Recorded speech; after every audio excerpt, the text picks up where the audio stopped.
Warahmatullahi wabarakatuh. Waalaikumsalam warahmatullahi wabarakatuh. Kepada yang terhormat ibu-ibu sekalian, saya ucapkan terima kasih karena sudah berkenan hadir dalam rangka diseminasi menyebarkan pemahaman dan penerapan pengalaman budaya positif sebagai salah satu tugas pengumpulan saya pada pendidikan guru penggerak angkatan 9. Bersama saya Iis Supriyati dari SDI Bakur Roma, Kabupaten Mojokerto. Nah, ibu-ibu, sebelum lanjut ke kegiatan berikutnya, di sini saya mau bertanya sedikit kepada ibu-ibu. Apabila saya mengatakan tentang budaya positif, kira-kira apa yang terbesit dalam benak ibu-ibu sekalian? Siapa yang berkenan menjawab? Saya mengucapkan salam, datang tepat waktu, berdoa sebelum dan sesudah belajar itu, terus menjaga kebersihan kelas. Betul sekali apa yang dijawab sama Bu Ilmi. Budaya positif, contohnya mengucapkan salam apabila bertemu dengan Bu Guru, terus datang tepat waktu, menjaga kebersihan kelas, berdoa sebelum dan sesudah pelajaran. Nah, untuk budaya positif, apakah itu sangat penting sekali diterapkan di sekolah-sekolah, Bapak Ibu? Sangat penting menurut saya, Bu In, karena dengan menerapkan budaya positif akan membentuk peserta didik kita menjadi anak-anak yang bertanggung jawab serta berakhlakul karimah. Ya, betul sekali apa yang dikatakan Bu. Apa yang dikatakan sama Bu Rom tadi. Dengan adanya budaya positif, maka nantinya akan membentuk peserta didik yang bertanggung jawab dan berbudi pekerti yang luhur serta mempunyai akhlakul karimah. Nah, untuk kegiatan ini ada beberapa konsep inti dari budaya positif. Di antaranya yaitu 1. Perubahan paradigma belajar, 2. Disiplin positif dan nilai-nilai kebajikan, yang ketiga motivasi hukuman penghargaan, yang keempat keyakinan kelas, yang kelima kebutuhan dasar manusia, yang keenam restitusi, 5 posisi kontrol dan segitiga restitusi. Di sini nanti saya akan mencoba memaparkan satu demi satu. Maaf ibu-ibu, di sini saya bukannya menggurui, tapi mau sharing saja sama ibu-ibu. Nah, untuk yang pertama yaitu perubahan paradigma belajar. Nah, tahukah ibu-ibu ya, pada pendidikan zaman kolonial Belanda, dahulu kala rakyat hanya diajari berhitung, menulis, dan membaca seadanya dan untuk kepentingan kolonial Belanda saja. Nah, untuk saat ini pendidikan paradigma baru, yaitu pendidikan yang berpusat pada murid untuk mencapai kebahagiaan lahir dan batin yang setinggi-tingginya, sesuai dengan filosofi KHD, yaitu pendidikan itu menuntun ibu-ibu. Nah, makanya pendidikan pada saat ini harus berpusat pada murid. Pembelajarannya pun harus berpihak pada murid. Nah, di sini pasti pernah deh Bapak Ibu atau Ibu-ibu sekalian mendengarkan pembelajaran berpusat pada guru dan pembelajaran berpusat pada murid. Kira-kira ada yang tahu bagaimana itu pembelajaran yang berpusat pada murid dan pembelajaran yang berpusat pada guru?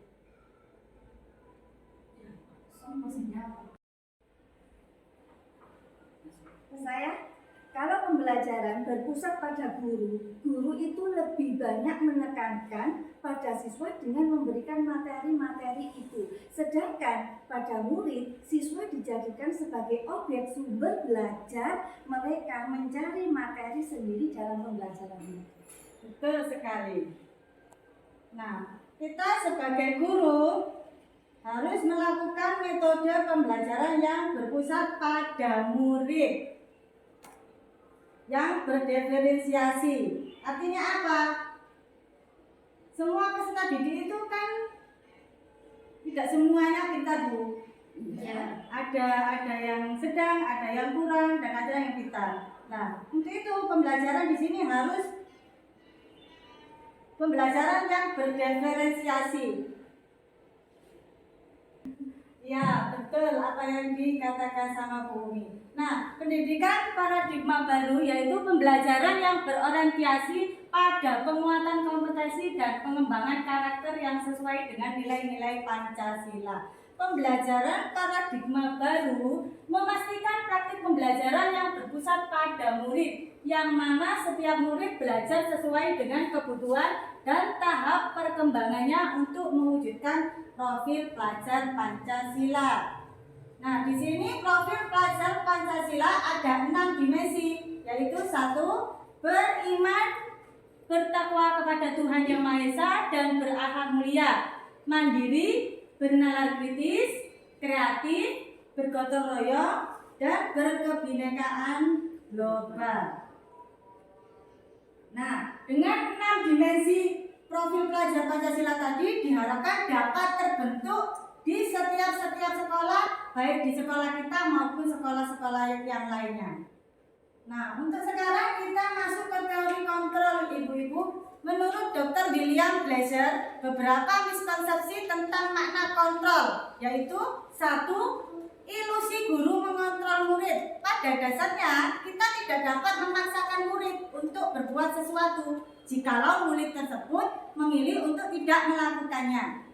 Yang kedua, ilusi bahwa semua penguatan positif efektif dan bermanfaat. Itu salah, Ibu. Segala usaha untuk mempengaruhi murid agar mengulangi suatu perilaku tertentu adalah suatu usaha mengontrol murid tersebut. Yang ketiga, ilusi bahwa kritik membuat orang merasa bersalah, dapat menguatkan karakter. Menggunakan kritik dan rasa bersalah untuk mengontrol murid menuju pada identitas gagal, ibu. Mereka belajar untuk merasa buruk tentang dirinya sendiri. Dan yang keempat, ilusi bahwa orang dewasa memiliki hak untuk memaksa. Banyak orang dewasa yang percaya bahwa mereka memiliki tanggung jawab untuk membuat murid-murid mereka berbuat hal-hal tertentu. Itu salah, Ibu. Perilaku memaksa tidak akan efektif dalam jangka waktu panjang. Nah, bagaimana seseorang bisa merubah dari paradigma stimulus respon kepada pendekatan teori kontrol menurut Stephen R. Covey?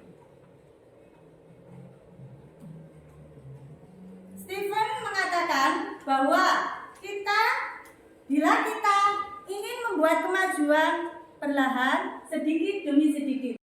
Namun, bila kita ingin memperbaiki cara-cara utama kita, maka kita perlu mengubah kerangka acuan kita. Ubahlah bagaimana Anda melihat dunia, bagaimana Anda berpikir tentang manusia, ubahlah paradigma Anda, skema pemahaman, dan penjelasan aspek-aspek tertentu tentang realitas. Di sini ada kerangka stimulus respon dan teori kontrol. Pada stimulus respon, realitas atau kebutuhan kita sama. Sedangkan pada teori kontrol, realitas kebutuhan kita berbeda, satu dengan yang lain itu berbeda. Untuk yang semua orang melihat hal yang sama, teori kontrolnya setiap orang memiliki gambaran yang berbeda. Kita mencoba mengubah orang agar berpandangan sama dengan kita. Sedangkan teori kontrolnya kita berusaha memahami pandangan orang lain tentang dunia. Perilaku buruk dilihat sebagai suatu kesalahan. Teori kontrolnya semua perilaku memiliki tujuan. Orang lain bisa mengontrol saya. Teori kontrolnya hanya Anda yang bisa mengontrol diri Anda sendiri. Saya bisa mengontrol orang lain. Teori kontrolnya Anda tidak bisa mengubah atau tidak bisa mengontrol orang lain. Pemaksaan ada pada saat bujukan gagal. Teori kontrolnya kolaborasi dan konsensus menciptakan pilihan-pilihan baru. Model berpikir menang kalah, sedangkan teori kontrolnya model berpikirnya menang-menang. Nah, untuk selanjutnya yaitu tentang disiplin positif. Dalam budaya kita, Mana kata disiplin dimaknai menjadi sesuatu yang dilakukan seseorang pada orang lain untuk mendapatkan kepatuhan. Sebagai pendidik, tujuan kita adalah untuk menciptakan anak-anak yang memiliki disiplin diri, sehingga mereka bisa berperilaku dengan mengacu pada nilai-nilai kebajikan universal dan memiliki motivasi intrinsik dan bukan motivasi eksternal. Motivasi intrinsik itu adalah motivasi dalam dirinya sendiri, sedangkan motivasi eksternal adalah motivasi dari luar. Nilai-nilai kebajikan adalah sifat-sifat positif manusia yang merupakan tujuan mulia yang ingin dicapai setiap individu. Seperti yang telah dikemukakan oleh William Glasser pada teori kontrol menyatakan bahwa setiap perubahan memiliki suatu tujuan, sedangkan menurut David Bosen mengemukakan bahwa dengan mengaitkan nilai-nilai kebajikan yang diyakini seseorang, maka motivasi intrinsiknya akan terbangun sehingga menggerakkan motivasi dari dalam untuk dapat mencapai tujuan mulianya tersebut. Ini ada beberapa nilai-nilai kebajikan, contohnya dari profil pelajar Pancasila yang tadi sudah disebutkan. Untuk yang dari Ibo Primary Health Program, sikap murid meliputi toleransi, rasa hormat, integritas, mandiri, menghargai, antusias, empati, keingintahuan, kreativitas, kerjasama, percaya diri, dan komitmen. Untuk dari The Seven Essential Virtues Building Moral Intelligence ada empati, suara hati, kontrol diri, rasa hormat, kebaikan, toleransi, keadilan. Dan 9 pilar karakter yaitu cinta Tuhan dan segenap ciptaannya, kemandirian dan tanggung jawab, kejujuran, amanah, diplomatis, hormat dan santun, dermawan, suka menolong dan gotong royong, percaya diri, kreatif, pekerja keras, kepemimpinan dan keadilan, baik dan rendah hati, toleransi, kedamaian, dan kesatuan. Di sini kita akan menginjak pada kebutuhan dasar manusia. Kebutuhan dasar manusia adalah segala sesuatu yang kita lakukan untuk mendapatkan apa yang kita inginkan. Seluruh tindakan yang kita lakukan memiliki tujuan tertentu dan semua usaha terbaik kita dilakukan dalam rangka agar kebutuhan dasar kita terpenuhi dengan baik. Nah, kira-kira siapa yang tahu tentang kebutuhan dasar manusia? Bertahan hidup, kasih sayang dan rasa diterima, penguasaan, kebebasan dan kesenangan. Betul. Nah, di sini ada 5 kebutuhan dasar manusia, Ibu. 1. Bertahan hidup. Contohnya apa? Makanan, pakaian, tempat tinggal, keamanan, kesehatan. Yang kedua yaitu kasih sayang dan rasa diterima. Contohnya rasa diterima, dipedulikan, berbagi, kerjasama, menjadi bagian dalam kelompok. Yang ketiga ada penguasaan. Contohnya harga diri, keinginan untuk dianggap, memimpin, berprestasi, diakui dan didengar. Yang keempat kebebasan, mandiri, memiliki pilihan, mencoba hal baru, mampu mengendalikan arah dirinya. Dan yang terakhir itu kesenangan, bermain, humor, antusiasme, dan tertawa. Untuk motivasi adalah dorongan yang timbul pada diri seseorang secara sadar atau tidak sadar untuk melakukan tindakan dengan tujuan. Motivasi ada 2 seperti tadi, motivasi ekstrinsik dan motivasi intrinsik. Nah, motivasi ini adalah hal-hal yang membuat kita untuk mau melakukan sesuatu. Kalau motivasi ekstrinsik, contohnya kita melakukan sesuatu untuk menghindari ketidaknyamanan atau hukuman. Dan yang kedua, untuk mendapatkan imbalan penghargaan dari orang lain. Kalau motivasi intrinsik itu datangnya dari dalam diri kita sendiri untuk menjadi orang yang mereka inginkan dan menghargai diri sendiri dengan nilai-nilai yang mereka percayai. Untuk konsep disiplin dengan identitas gagal, ada hukuman dan penghargaan. Kalau hukuman itu menyakitkan, tidak nyaman, muridnya merasa takut, sifatnya memaksa, murid menyembunyikan kesalahan, dan murid menjadi rendah diri. Kalau penghargaan tidak efektif, bisa merusak hubungan, mematikan kreativitas, menghukum dengan sistem ranking, merampas hak menghargai dirinya. Kalau konsep dengan identitas sukses, ada konsekuensi dan restitusi. Kalau konsekuensi, penguatannya jangka pendek, perlu monitoring berkelanjutan, stimulus respon, murid menghormati peraturan, kehilangan waktu untuk mengurangi kesalahan. Kalau di restitusi, murid bertanggung jawab atas perilakunya, fokus pada pemecahan masalah jangka panjang. Murid pun menghormati dirinya dan orang lain. Teori kontrolnya, dirinya memegang kontrol, murid bersemangat memperbaiki kesalahannya.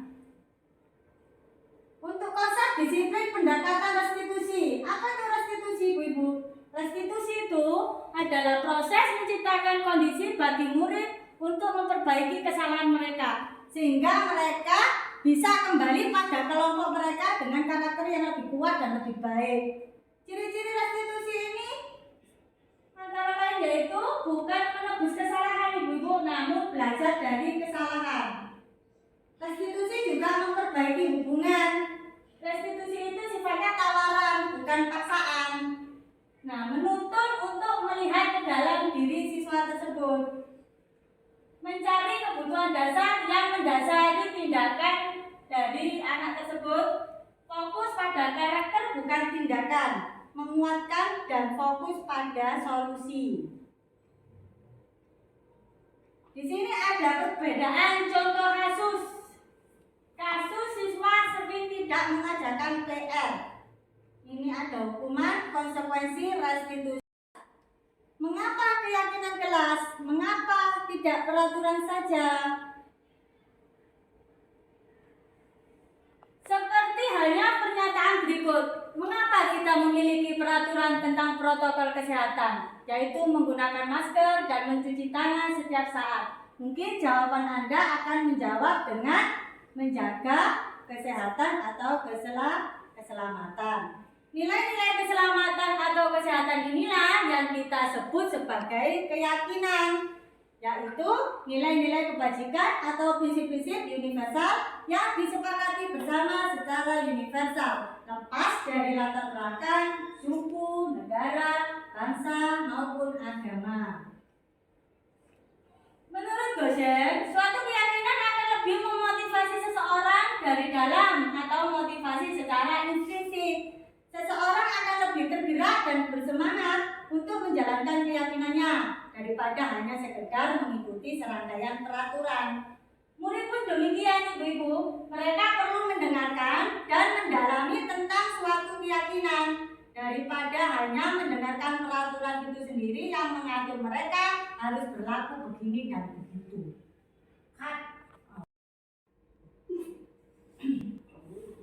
Nah, sekarang kita sampai pada materi bagaimana pembentukan keyakinan kelas.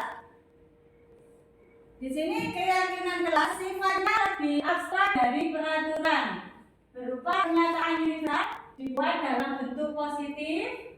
Sedikit saja tulisannya agar mudah diingat anak-anak, sesuai dengan kelas dan sekolah agar mudah diterapkan. Semua warga kelas atau sekolah dilibatkan pada saat membuatnya. Sampai di materi segitiga restitusi. Restitusi adalah proses ciptaan kondisi bagi murid untuk bisa memperbaiki kesalahan mereka, sehingga mereka bisa membantu kelompok mereka dengan cara lebih baik. Inti yaitu restitusi bukan untuk menebus kesalahan, namun untuk belajar dari kesalahan. Restitusi dapat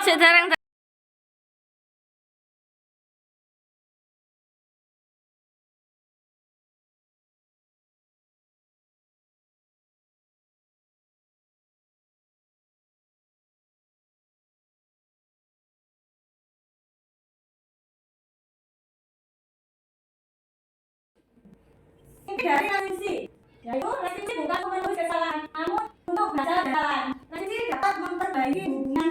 Restitusi itu adalah bukan paksaan. Restitusi untuk melihat dalam diri. Restitusi itu mencari kebutuhan dasar yang mendasari jalan. Restitusi fokus pada karakter keadilan.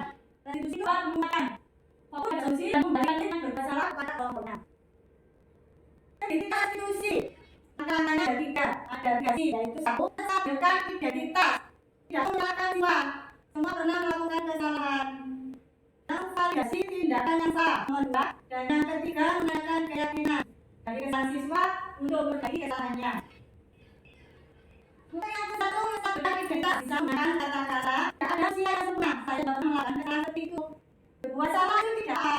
Saya ingin mencari solusi dari permasalahan ini. Untuk yang validasi tindakan bisa menggunakan kata kami pasti punya alasan melakukan itu. Ya, tidak merangkap dengan hal yang melakukan, tapi jadinya memberikan ke orang lain.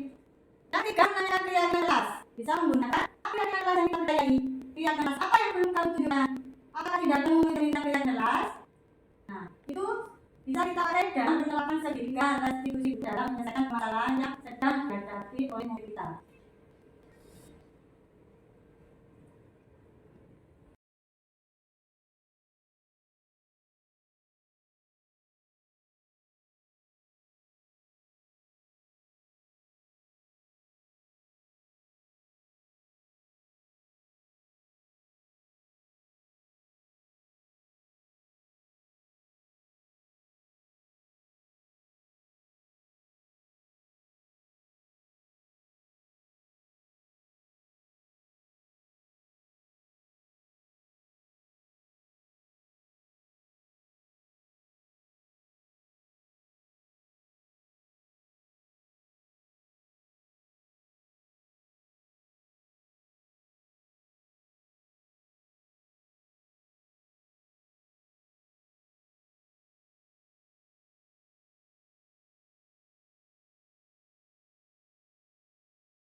Nah, ibu-ibu, dari pemaparan saya tadi tentang segitiga restitusi, kira-kira di kelas ibu-ibu ada yang memiliki kendala atau tidak? Bisa di-sharing di sini.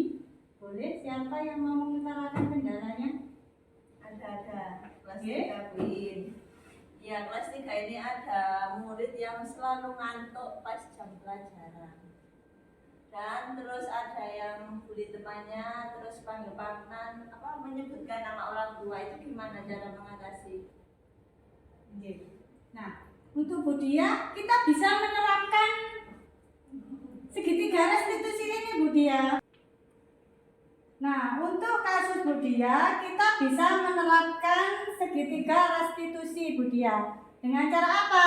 1, menstabilkan identitas.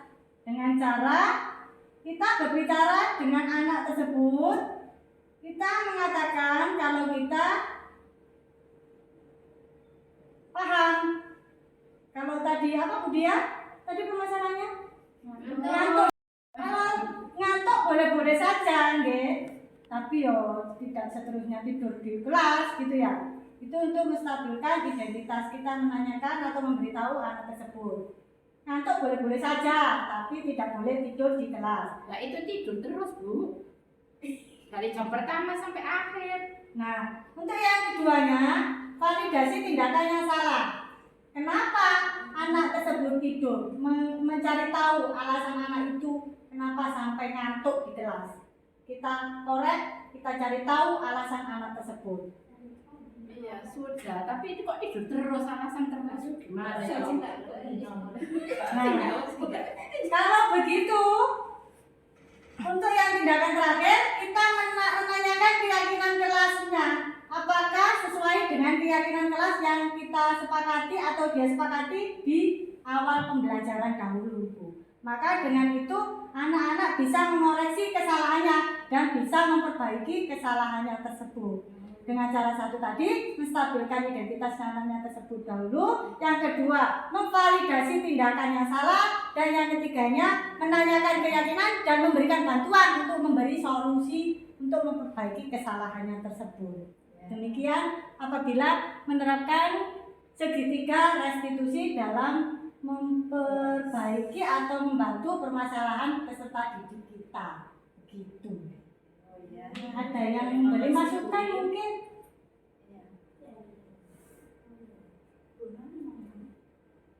Kalau tidak ada, demikian pemaparan sedikit dari saya. Mungkin kedepannya bisa kita terapkan disiplin positif di sekolah kita supaya menjadi lebih baik untuk kedepannya. Nah, sekian ibu-ibu dari sedikit pemaparan materi dari saya. Bukannya saya menggurui, tapi kita sharing saja. Terima kasih karena telah berkenan hadir dalam kegiatan saya pada siang hari ini. Sekian, wassalamualaikum warahmatullahi wabarakatuh. Waalaikumsalam warahmatullahi wabarakatuh. Bu Iin atas pemaparannya tentang konsep inti budaya positif tadi. Bisa jadi pembelajaran untuk di kelas dan tindakan atau informasi yang diberikan Bu Iin itu terhadap kinerja kita itu lebih bersemangat gitu. Jadi tahu bagaimana konsep-konsep yang baik untuk pembelajaran di kelas. Terima kasih Bu Iin, semangat. Terima kasih saya ucapkan pribadi untuk Bu Iin atas pemaparan materinya mengenai konsep inti budaya positif, baik perubahan paradigma belajar, disiplin positif, motivasi, hukuman, penghargaan, ataupun restitusi yang telah dipaparkan. Dengan hal demikian bisa memperbaiki cara kita mengajar, dan kita juga bisa mengaktifkan bagaimana kegiatan belajar di kelas sehingga dapat memperbaiki juga sistem belajar di sekolahan agar menjadi lebih baik.